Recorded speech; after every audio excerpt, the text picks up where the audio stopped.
Hello, and welcome to part 13 of our long discussion and critique of the Gotha program, of which there's probably another, 24 shows or something. We're going through its reception history, and we've been going through the introduction by Karl Korsch, which was often considered like one of the texts that made it super important. The earliest text that made it important was actually Daniel de Leon's group, the Socialist Labor Party of America. And then De Leon's pamphlet on the matter, which is very early. Then Lenin's use of the critique of the Gotha program in State and Revolution, and now we get to the Korsch introduction from 1922, which was put in Karl Marx and Philosophy, which was translated in the 1970s. We've also talked about some of the context that Korsch is fighting a battle with the SPD from his standpoint in the KAPD against Bernstein and the Görlitz program, which is kind of the backdrop for his resurrecting this debate on the Gotha program. But remember, this is only 5 years after State and Revolution was published, and so this is still all relatively new stuff. I mean, in 1922, it's not even a full 50 years since Marx wrote the letter.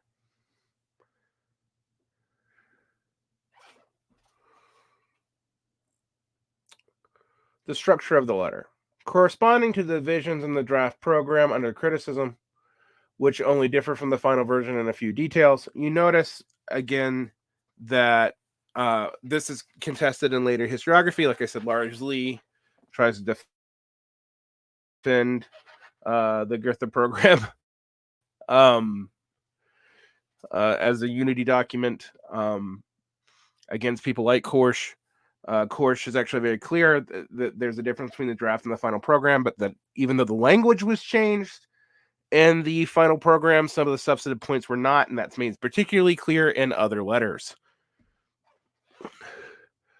Marx's critique falls into 4 sections, or if one takes the initial formulation of the fourth section on the concept of the free state as an independent part, 5 sections. Section 4b consists of the draft's immediate political and cultural demands. Marx's critique of these demands is extremely clear and thorough. It needs no elaboration here, as it will be immediately comprehensible to the reader.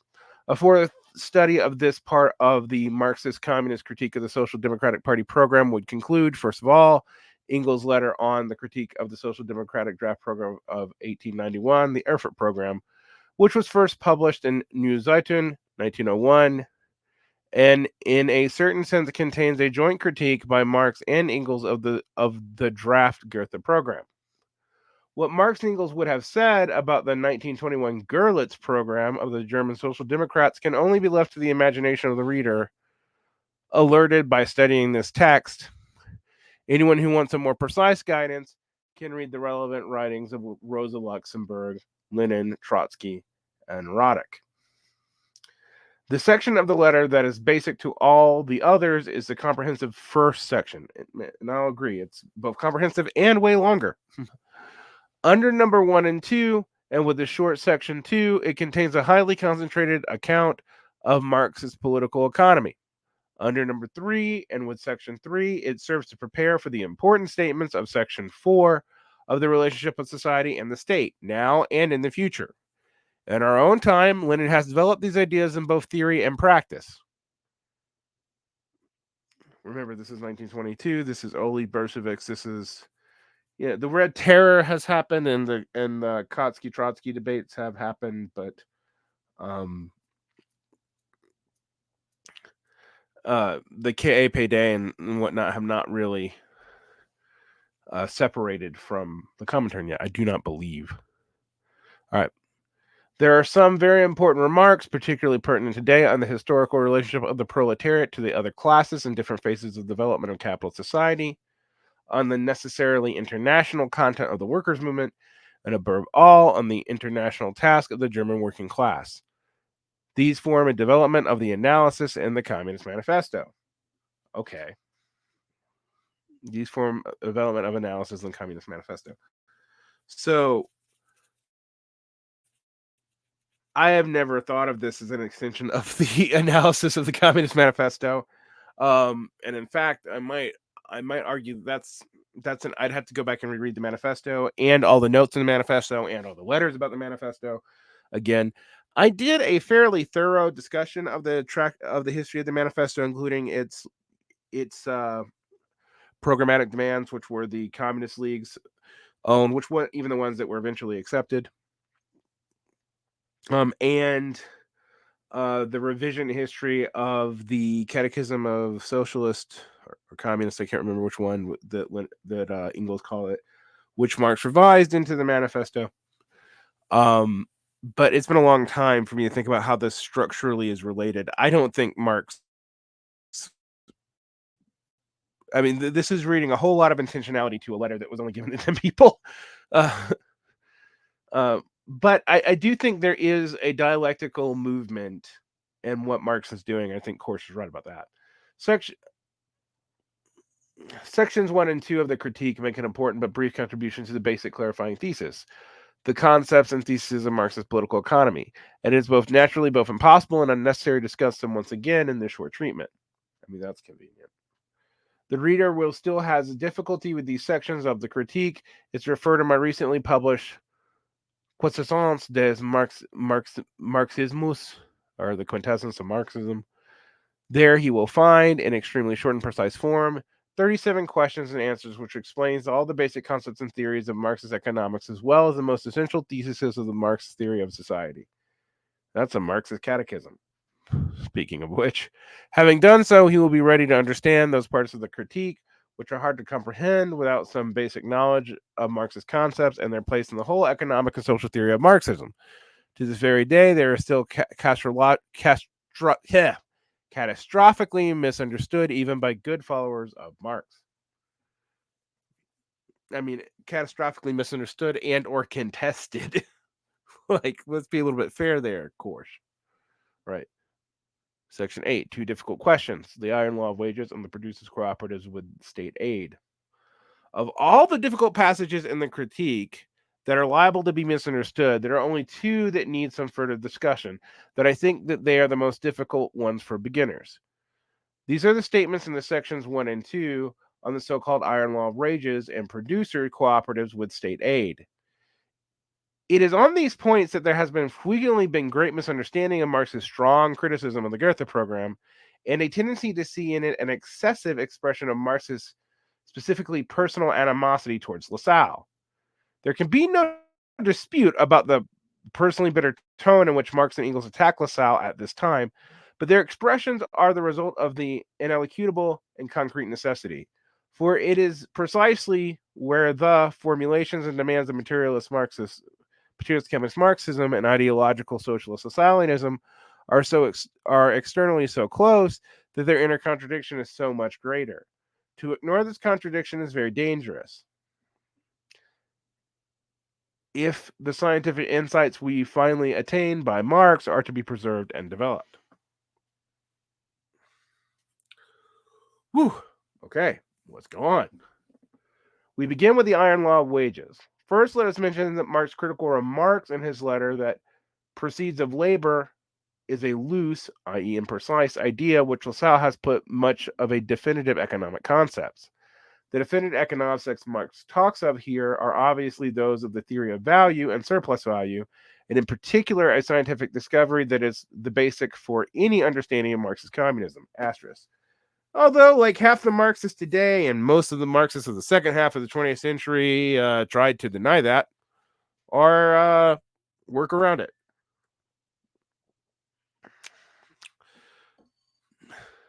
Huh. Funny that. But is regarded today as meaningless by all of his opponents and even by some of his followers. Asterisk. And those followers are only going to increase in the future. All right.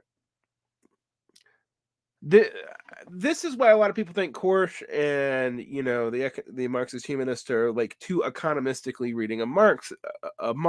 I don't think they are. The totally political reading of Marx brackets, I don't know, most of what Marx focused on out, although I do think if you have a totally economistic reading of Marx, you don't understand why Marx did what he did in the International Working Men's Association, etc. Even if you don't agree with what he did in the International Working Men's Association. All right.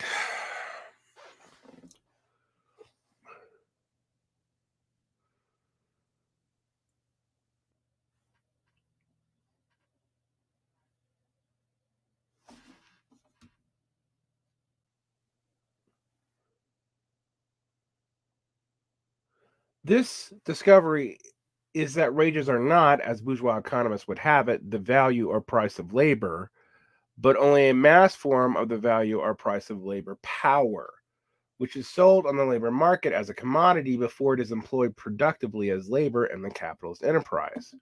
I've explained the theoretical basis for these concepts and phrases elsewhere in my Quintessence dos Marxismus, the quintessence of Marxism, which I have not read. I'm going to have to look this up.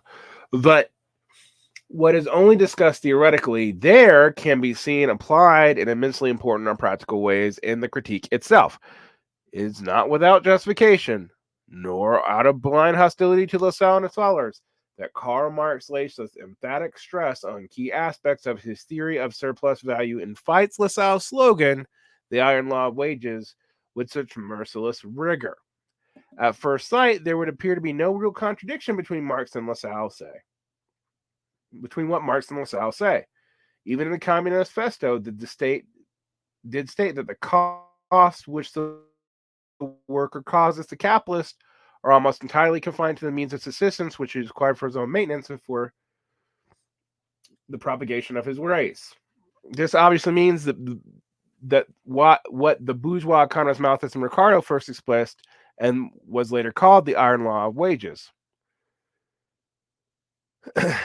Hence, the reason why the critique of the Gotha program vigorously attacks Lassalle's iron law of wages is a deeper understanding of the whole structure of capital society and of the laws of historical development, which scientific Marxism derives from its key concept of surplus value.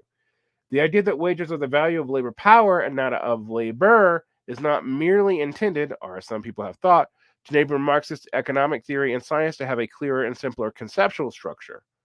On the contrary, this discovery contains a nucleus of the true essence of class contradictions within capitalist society. It provides a systemic explanation of the material reasons why class contradiction arose and why they have developed and sharpened in spite of continuing rise in the productive power of social labor. It also explains why this very rise in productivity eventually creates the material possibility and necessity of a complete abolition of class contradictions in communist society. By contrast, the theory of the iron law of wages is based partly on natural science and partly on the philosophy of right, as in Hegel. It can neither explain the real social origins of class contradictions, nor is it able to, except on ethical and idealist grounds, to argue for the necessity of real superstition of this law, and with its curse it even imposes on the working class. This is why Lassalle's dogma, now adopted by bourgeois economists, is such a danger to the proletariat struggle for its emancipation. And remember that Marx devotes large parts of Das Kapital to fighting with Malthus. Huge parts. Okay. Once this important connection is realized, the full import of the striking comparison made at the end of section 3 immediately becomes comprehensible. There, Marx says that the workers' struggle for emancipation and Lassalle's iron law wages would likely be basing a slave rebellion on the undernourishment involved in the slave system. Yeah, in other words, it's not just a miseration that's the reason why Marx critiques capitalism for. I mean, miseration is bad, but that would be like arguing, oh yeah, the slaves are going to run up because they're not fed enough. Well, that's going to make it harder for them to actually fight. All right, that's what's being implied there. All right. Equally complex and at first sight obscure motives lie behind Marx's furious and relentless attacks in Section 3 on the socioeconomic demand, and the Gotha program makes the demand for establishing producers' cooperatives with state aid. Here, as with the iron law of wages, Marx's fixed attack is not really against the call for producers' cooperatives as such, but only against the particular role that they play in Lassalle's system. In fact, 10 years earlier, Marx had included the establishment of producers' associations and other institutions of use of the working class among the practical demands of the IWA's statutes, and with his inaugural address, he held the cooperative movement, along with the 10-hour day, as up to now the greatest victories of political economy of labor over the political economy of property. The 10-hour day. At the time, he even emphatically demanded, quote, the development of cooperative labor on a national scale, aided by the means of the state. Here, too, there would superficially appear to be no real conflict between Marx's position and the demand made by the Draft Gotha program.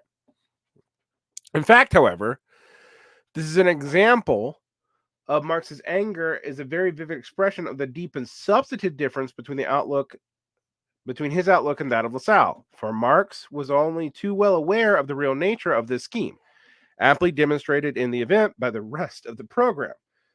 The plan for associations of cooperatives conceived in the 1860s along Lassallean lines, whatever Lassalle himself may have originally said,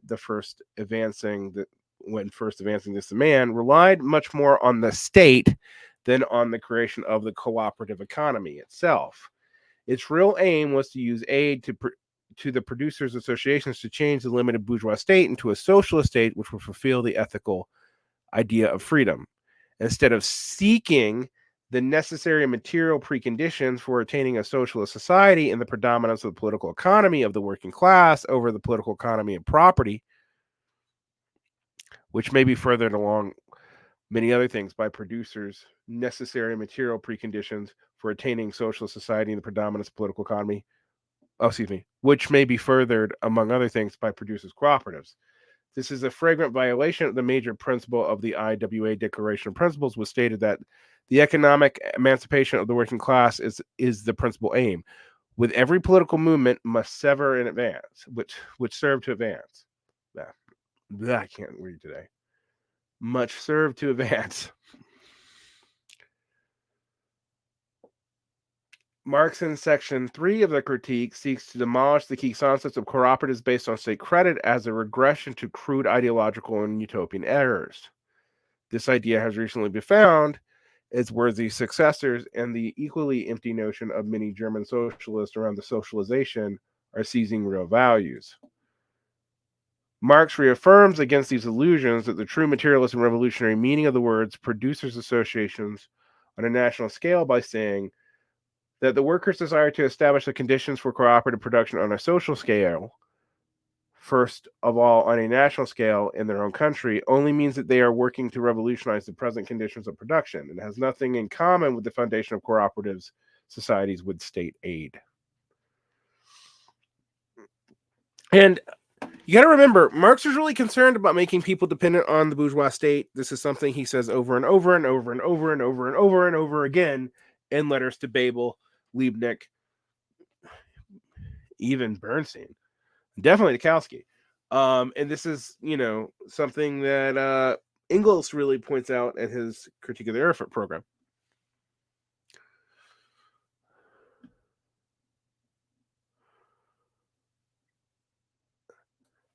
We'll go ahead and finish. In this passage, Karl Marx developed the implications of his strictly materialist position with reference only to producers' associations with state aid. But they are not merely of historical importance. On the contrary, his principle can be applied to the latest effort of the worker struggle for emancipation. For example, to the socialization of 1918 to 1920, and to the acquisition of real values of 1921 to 22. The principle Marx established can therefore still serve today as a touchstone for distinguishing different positions adopted to these questions. Yeah, this is still relevant. And in fact, it will become even more important in the course of future development as a major tactical questions of social revolution and even of greater practical tasks of the long transitional period between capitalism and communism gradually gradually approaching nearer to reality. This is the most outstanding aspect of critique today. More than any other writings of Marx and Engels, it gives us a reliable key for solving the great political and social problems which the working class can now call upon the master. This is at once the most difficult and finest period of its historical development. The great transition from capitalist to communist social economic order is no longer to be accomplished merely in the imagination, but in the hard reality of life, even in the Communist Manifesto. Otherwise, the richest source for the Marxist position on all issues beyond purely economic problems. Yeah, so I would actually say the Brumaire is as important as the manifesto, but that's just me. Because the Brumaire deals with a lot of things that don't come up in the manifesto, but come up a lot for us today.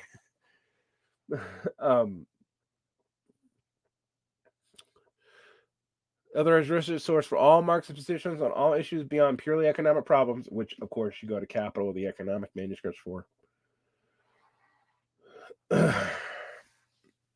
is in this respect somewhat inadequate. There is a well-known list of 10 transitional demands intended only for the initial period of the revolution, and a very abstract and philosophically worded definition for the final aim of communism.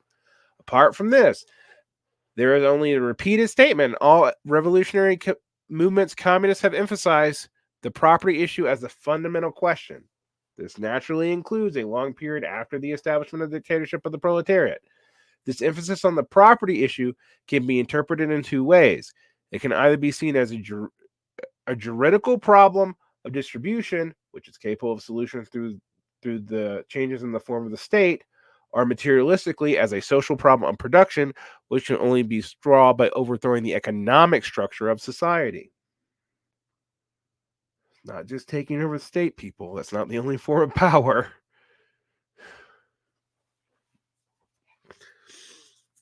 And in fact, I would say later Marxist schemas with state revolutions first, social revolution second, and economic revolutions third are, in the various two stage theories of revolutions, that those are not actually all that implied in the Gotha critique, and they also kind of seem to have not worked.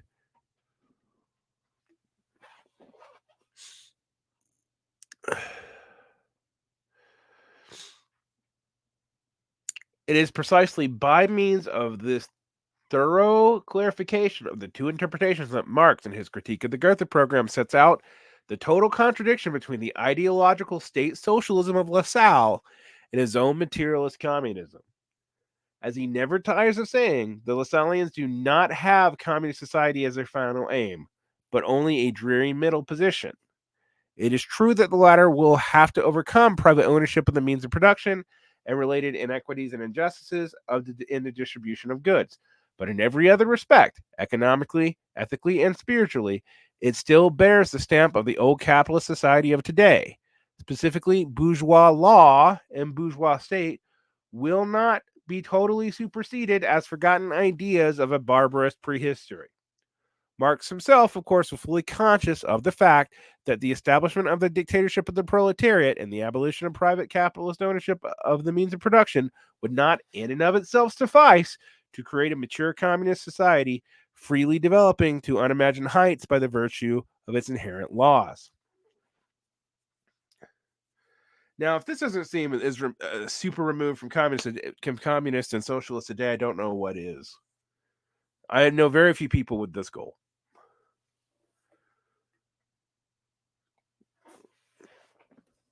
Indeed, as he consciously demonstrated this materialist insight in his ladder on the Gotha program, for between capitalist and communist society there lies a period of the revolutionary transformation of one into the other. The communal social economic order created after the establishment of the dictatorship of the proletariat will be a communist society, not as it has developed on its own foundation, but on the contrary, as it has emerged from capitalist society. Consequently, for a long time thereafter, it will still remain subject to the natural laws of capitalist society, which are alien and contrary to its novel character, and will limit and hinder its free development. This is unavoidable, for a communist society that has emerged from capitalist society after prolonged travail.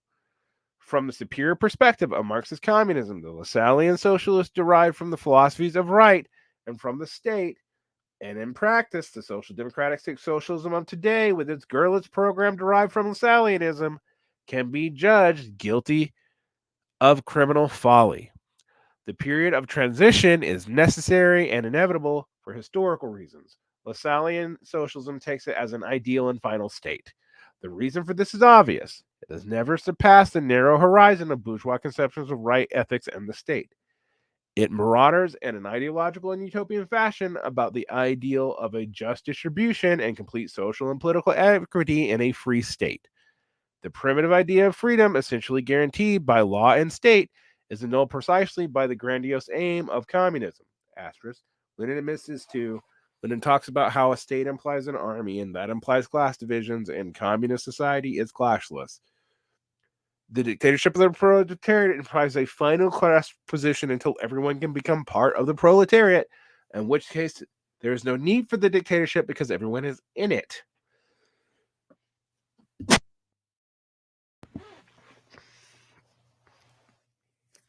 The reason for this is obvious, and it has never surpassed the narrow horizon of bourgeois conception of right, ethics, and the state. I've already read that. The primitive idea of freedom is essentially guaranteed by law and a state is annulled precisely by the grandiose final end of communism, now already visible to us. It will be replaced by future forms of consciousness and the new life of the higher phase of communist society. We, who are all still living in the prehistory of human society, can hardly have any realistic picture of what these will be. Marx and Lenin insist that the high aims cannot be accomplished by pure thought or by imaginative power impregnating itself on an airy dream in the world of spirit. They can only be achieved on the basis of the material development of the forces of production in the terrestrial and intermundane reality of concrete social life, and by means of terrestrial and intermundane actions. For this reason, people call them materialist and believe they have said something against them. The bourgeois has good material reasons for doing so, for so doing, which cannot be taken from them by a theoretical and immaterial means either. The situation of the workers is a very different one. They suffer from the material conditions of the present as well as the ideal effects of these conditions. They can only be helped ideally and materially by the complete overthrow of these conditions. No one can or will provide this material help for them except themselves. Cough, cough. And this is why every worker must in the end become a materialist. I don't see what the big objection to this introduction is. I don't even see why Leninists have a problem with this introduction. Unless you want to drop State and Revolution from the Leninist corpus, which almost no one wants to do, even most good Marxist-Leninists still hold that to be a binding document, even if they interpret it differently. This is totally copacetic with that. It also makes this document super important. Although, again, you do have to wrestle with them. Why did we have to wait for Engels to publish it after the Erfurt program was adopted? I don't know. We shall see. We'll continue with this series